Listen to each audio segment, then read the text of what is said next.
से तुम कनेक्ट हो गया मैं हो गया स्टार्ट हो रहा हूँ मैं कर रहा हूँ अब कनेक्ट हो ना दिख रहा आपको मेरा। चलो बच्चों श्रेदी श्रेया श्रुति जतन एक बार कॉल कर लेते हैं बाकी जो बच्चे कनेक्ट नहीं हुए थे उनको पता है। देखिए तीन टाइप का बजट होता है बेटा।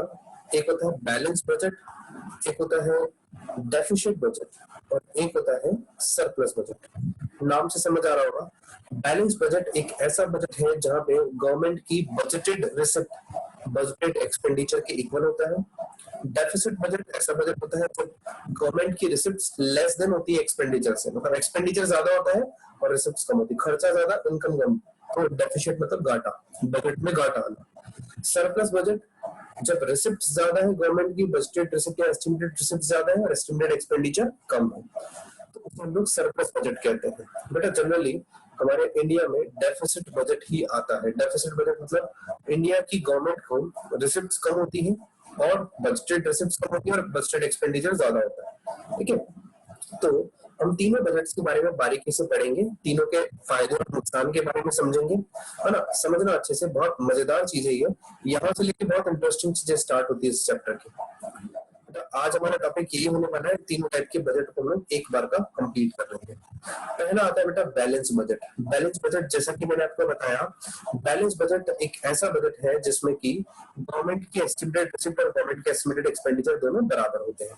क्या लिखा है, a government budget is said to be balance. Government का बजट तब बैलेंस बजट कहा जाएगा जब गवर्नमेंट की एस्टिमेटेड रिसिप्ट मतलब रेवेन्यू और कैपिटल रिसिप्ट, रेवेन्यू और कैपिटल रिसिप्ट दोनों मिलाकर के इक्वल हो गवर्नमेंट की एस्टिमेटेड एक्सपेंडिचर के।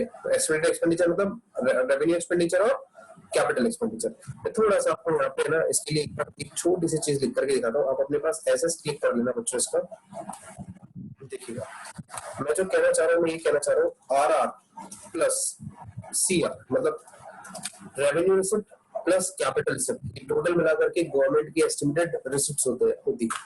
ये जब रेवेन्यू एक्सपेंडिचर और कैपिटल एक्सपेंडिचर के बराबर होती है तो उसे हम लोग कहते हैं बैलेंस बजट। समझ गए, जब रेवेन्यू रिसिप्ट और कैपिटल रिसिप्ट जिसे हम लोग बोलते हैं बजटेड रिसिप्ट इक्वल होती है रेवेन्यू एक्सपेंडिचर और कैपिटल एक्सपेंडिचर के, ठीक है, तो उसे हम लोग बैलेंस बजट कहते हैं। बैलेंस बजट के कुछ मेरिट्स, क्या मेरिट्स होता है, बैलेंस बजट अगर आता है मान लीजिए आपका, तो इसका मतलब ये है कि हम फाइनेंशियली स्टेबल है, मतलब हमारा देश फाइनेंशियली स्टेबल है, हमारे पास जितना पैसा आता है हम उतना ही पैसा खर्च कर रहे हैं, हम किसी से पैसा उधार नहीं ले रहे हैं, नंबर एक। नंबर दो, इट अवॉइड्स वेस्टफुल एक्सपेंडिचर।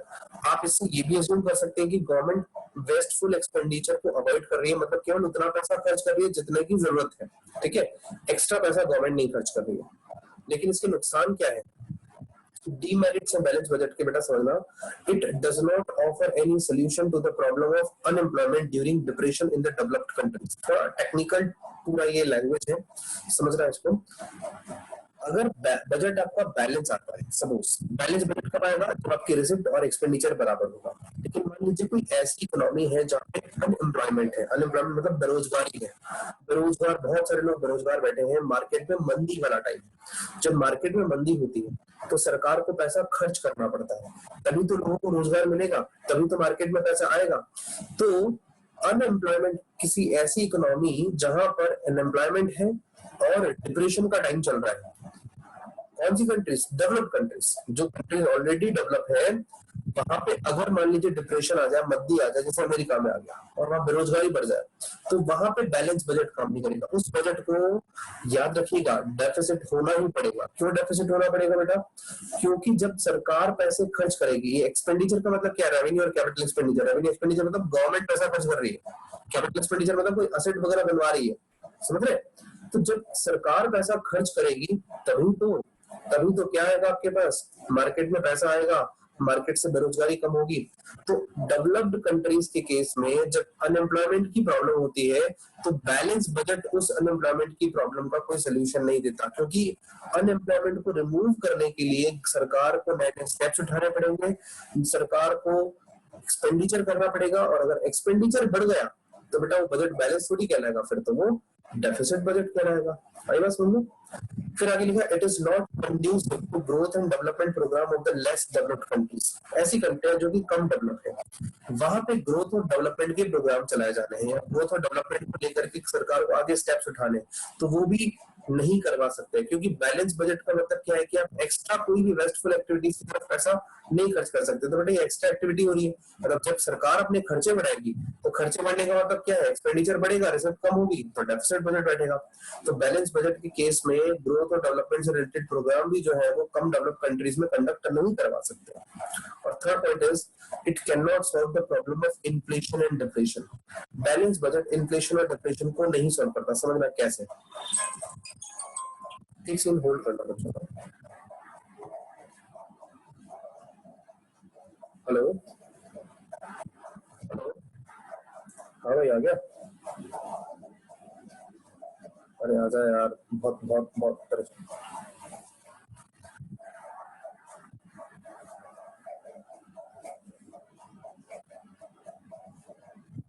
अरे यार तो सुबह सुबह करके भाई मार रहा है मेरे को यार। हाँ भले 8 बजे सुबह या अभी रात को।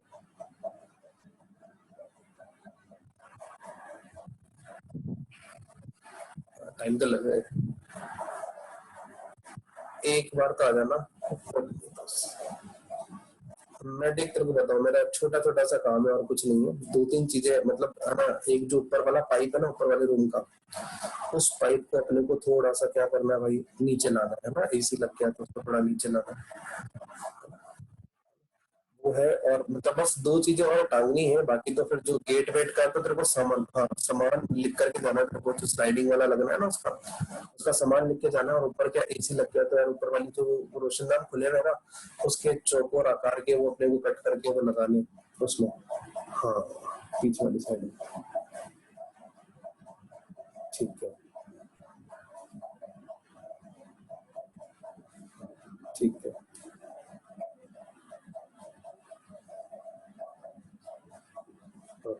ठीक है ठीक है ठीक है ठीक है।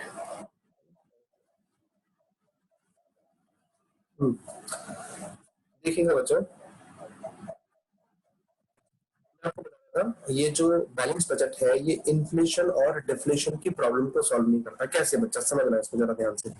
इन्फ्लेशन का मतलब क्या है, मार्केट में इन्फ्लेशन कब आता है, सोचो जरा, सोच करके बताना मुझे। इन्फ्लेशन बेटा उस समय पीरियड को कहते हैं जब मार्केट में डिमांड बढ़ जाती है, जब demand is greater than market supply. ये पढ़ा था आपने। मैं इसका एम वर्ड लिख देता हूँ, मतलब market demand. Market demand, market में अगर डिमांड बढ़ जाए और सप्लाई कम हो जाए तो बेटा उस केस में इन्फ्लेशन होता है। तो बेटा मार्केट में डिमांड बढ़ने का मतलब क्या है, सरकार क्या करेगी अगर मार्केट में इन्फ्लेशन होता है तो इन्फ्लेशन को कंट्रोल करने के लिए सरकार टैक्स लगाती है। अब क्योंकि इन्फ्लेशन को कंट्रोल टैक्स बढ़ा करके किया जाता है, हमने इसके वो पढ़े थे कैसे गवर्नमेंट अपना, अच्छा आपने नहीं पढ़े थे अभी तक। गवर्नमेंट जो है वो इन्फ्लेशन की सिचुएशन को कंट्रोल करने के लिए क्या करती है, टैक्सेस बढ़ा देती है। To control inflation government increases tax rate. Government tax rate बढ़ा देगी। अब गवर्नमेंट अगर टैक्स रेट बढ़ाती है तो सोचो क्या होगा, गवर्नमेंट अगर टैक्स रेट बढ़ाएगी तो गवर्नमेंट की रिसिप्ट बढ़ जाएगी। आप देखो ये रिसिप्ट लिखिए ना, देखो ये रिसिप्ट बढ़ करके आएगी।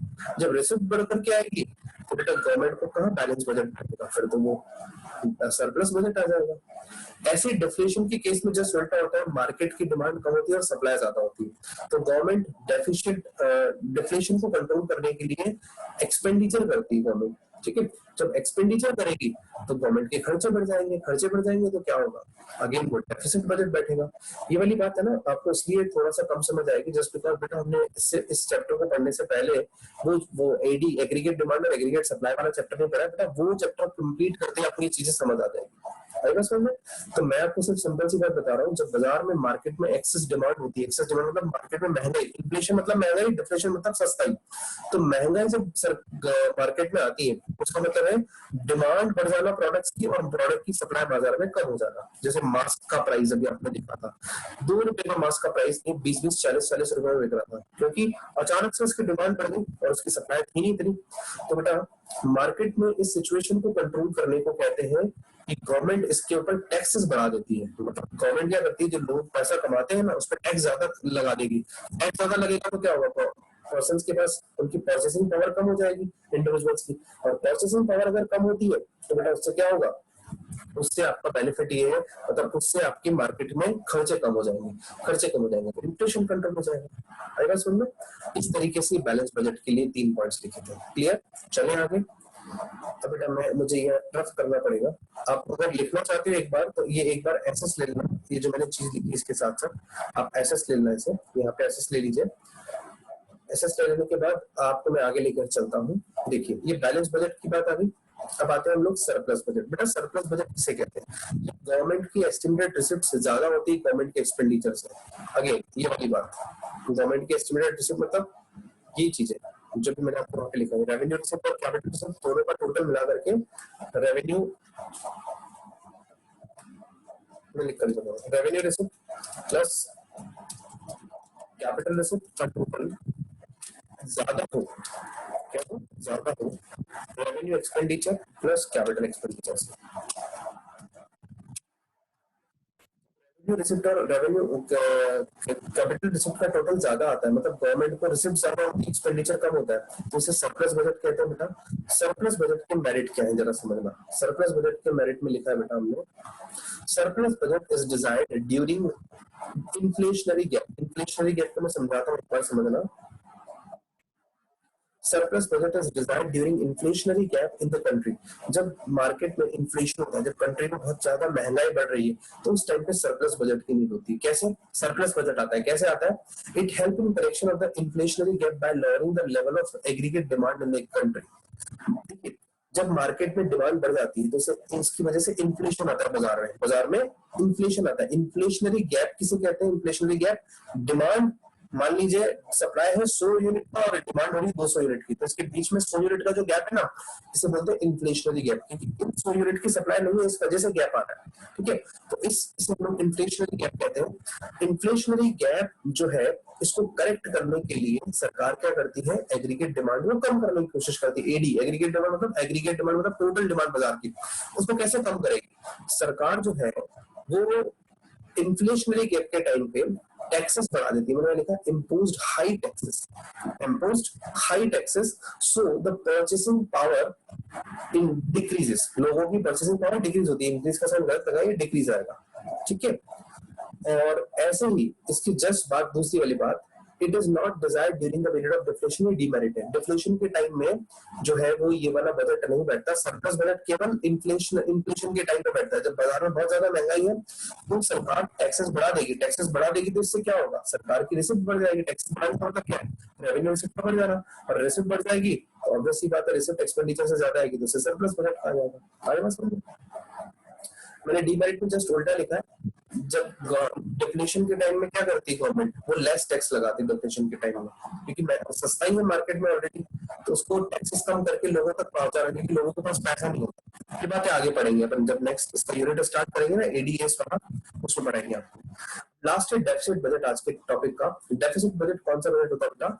This is the budget in which estimated government expenditures are greater than the government receipt. यानी डेफिसिट बजट एक ऐसा बजट है जिसमें गवर्नमेंट के जो एस्टिमेटेड एक्सपेंडिचर है वो गवर्नमेंट की रिसिप्ट से ज्यादा आती है। ठीक है, यानी खर्चे ज्यादा और इनकम रिसिप्ट कम। अब मान लीजिए हमारी कंट्री में यही होता है सारा। ठीक है, और आप लिख देना पहले आर ई। अब देखिए मैं यहाँ पे क्या लिखूंगा, आर ई,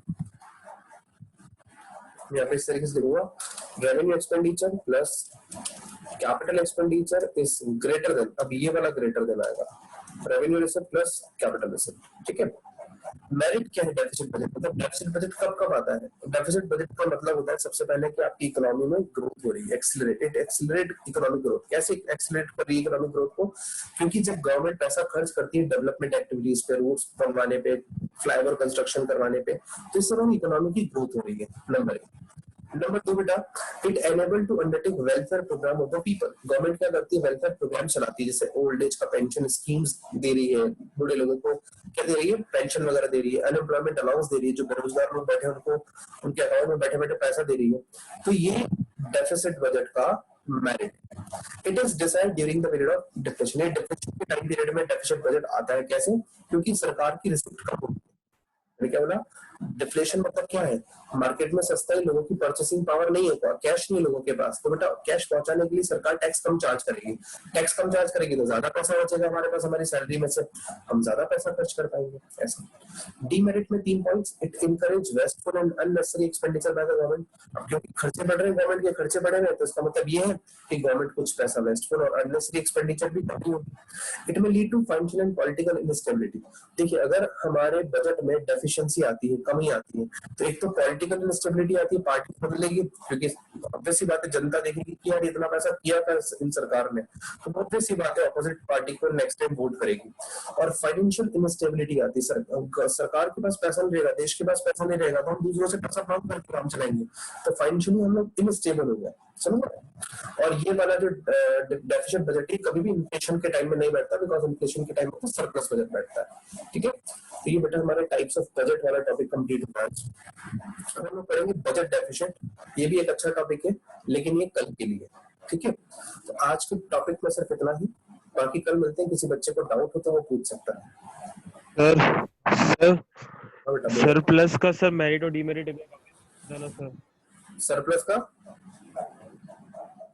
मेरिट और डीमेरिट सर, सिर्फ मेरिट समझ ले, डीमेरिट नेटवर्क चल गया था। सरप्लस बजट केवल उस सिचुएशन में आता है जब आपकी कंट्री में इन्फ्लेशन है, महंगाई है। इन्फ्लेशन होगा, सोचो कैसे आएगा, बस आपको इतना याद रखना है, सरप्लस बजट केवल इन्फ्लेशन के टाइम पीरियड में ही बैठता है। इन्फ्लेशन मतलब महंगाई। महंगाई कैसे बढ़ती है? महंगाई बढ़ने का मतलब है मार्केट में किसी प्रोडक्ट की डिमांड ज्यादा है, किसी प्रोडक्ट की नहीं, मार्केट में टोटल डिमांड ज्यादा है और इसकी सप्लाई कम है, प्रोडक्ट्स की सप्लाई कम है, तो मार्केट में भाव बढ़ जाएंगे चीजों के। तो उसको कंट्रोल करने के लिए सरकार ज्यादा टैक्स लगाती है सारे इंडिविजुअल्स पे। टैक्स ज्यादा लगेगा तो हमारे पास हमारी इनकम कम बचेगी, इनकम कम बचेगी तो हम कम डिमांड कर पाएंगे बाजार में, तो डिमांड फिर से गिरेगी। आई बात समझ में? और इसका जस्ट ऑपोजिट हमने लिखा है कि इन्फ्लेशन वाले टाइम में तो क्या है, प्लस आता है, और डिप्रेशन वाले टाइम में नहीं आता। डिप्रेशन वाले टाइम में क्या आता है, डेफिसिट बजट आता है। ये लिखा हमने। क्लियर?